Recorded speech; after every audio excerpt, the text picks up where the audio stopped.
everybody, I'm Julie the Whippy Chick, and today is day 29 of my 31-day series of how to get your yarn more organized as we move into the next year.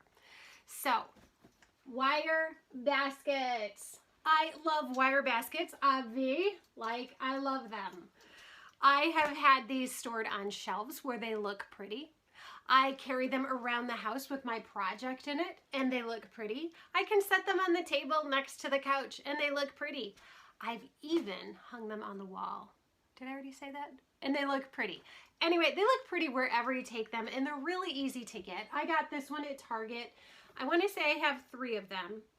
And here's something that's really fun that I do with them all the time, is I hang my stitch markers on them.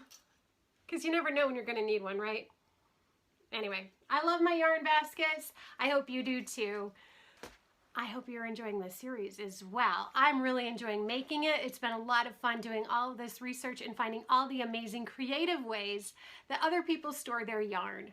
And most of all, I love falling down the rabbit hole so you don't have to. I've enjoyed bringing you these fabulous ideas. Let me know what you think of this series in the comments below, and let me know if you use a wire basket to store your yarn in as well. All right, everybody, I will see you tomorrow for day 30. We are almost done with this series. All right, see you tomorrow.